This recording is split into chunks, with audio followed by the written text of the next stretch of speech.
আরম্ভ হয়েছে শুরু। আসসালামু আলাইকুম। আমি ডাক্তার আব্দুর রহমান শাহিন, দক্ষিণ ধরাতি বাজার, পটুয়াখালী। আমি আমার জুনিয়র বন্ধুদের জন্য আমি একটা কেস দেখাইতে আছি। বহুদিন থেকেই এই যে ছেলেটা দেখা যায়, ওর নাম তামিম আহমেদ, তো তার বয়স 15 বছর। তার একটা বিস্ফোর জাতীয় বগলের নিচে বিস্ফোর, এটা অনেক বড় ছিল। এটা কাকডিমও বলা হয় অনেক সময়, কিন্তু এটা বহুদিন থেকে অনেক বড় ছিল এবং সেই জন্য সে হাত নাড়াইতে পারে না 1 মাস প্রায়। এবং তার জ্বর 3-4 এইভাবেই তার থাকতো। এলোপ্যাথি ট্রিটমেন্ট হয়েছিল, তার বিভিন্ন ট্রিটমেন্ট হয়েছে, কিন্তু পুরোপুরি সুস্থ না। তার জ্বরও যায় নাই, আর তার এই যে যেটা ফোড়া বিস্ফোর কাকডিম, এইটাও তার ভালো হয় নাই, মানে আরও বড় হয় আস্তে আস্তে। কিন্তু এলোপ্যাথি তারপর শেষে বললো কি, যে আপনারা সার্জারিতে নিয়ে যান, এটা অপারেশন করতে হইবে, কাটতে হইবে। তারপরে তারা অপারেশনে রাজি না বিদায় হোমিওপ্যাথি ডাক্তারদের স্বর্ণপন্ন হলে আমার কাছে নিয়ে আসছে।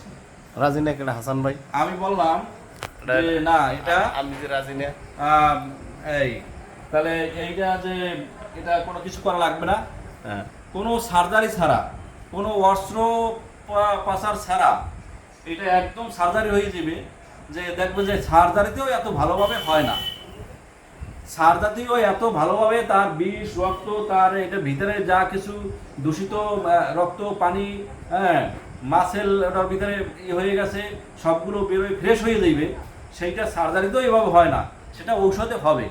আমার উপরে এই বিশ্বাস রাখলেন, এই আস্থা রাখলেন, বলে যে না, আপনার কথায় আমরা বিশ্বাস রাখলাম, আমরা যাব না। সেই জন্য আমি তাকে চিকিৎসা দিলাম। চিকিৎসা দেওয়ার পরে আস্তে আস্তে একটু বেশি দিন লাগছে। আমি সিমটম পাইলাম কি, তার গরমের সমস্যা বেশি, তার শীতও বেশি, তাহলে উভয় কাতর, এবং তার অনেক দিন হয়েছে তার এই জিনিসটা ফাটে না, এবং ফাটারও কোনো চিহ্ন দেখা যায় না। আমি প্রথমেই তাকে ঘাম বেশি, পানির পিপাসা বেশি, আমি তাকে মার্কসল দেওয়া আরম্ভ করলাম। মার্কসল দেওয়ায় এইটা একটু লাইনে আসছে, একটু নরম হয়ে গেছে, ব্যথা বাড়ছে। সপ্তাহখানিক পরে আমি দেখলাম যে না, এবারে ফিভার সালফারের সিমটম পাওয়া যায়। ফিভার সালফারের সিমটম কি সিমটম? একটু বাতাস সহ্য করতে পারে না, এই জায়গায় হাত দিতে পারে না, এবং তার অন্যান্য সিমটম তার মেজাজ খিটখিটে। আমি তাকে হিভার সালফার শেষে দিলাম 30। এই হিভার সালফারে এই বের হয়ে গেছে সব কিছু ফাটিয়া একদম সার্জারি হইয়া, এবং তার জ্বর নাই, 4-5 দিন হয়েছে তার জ্বর আসে না, এবং সব কিছু বের হয়ে গেছে আগের থেকে অনেকটা ঠিক। কি কেমন তুমি বলো, তুমি বলো আগে থেকে তুমি ভালো, আগে থেকে সুস্থ তো? আর এটা তুমি হাত না দিতে পারতো না, সব পারো তো? একটু ব্যথা করে, ব্যথা কিছু থাকবে না, সব ঠিক হয়ে যাবে।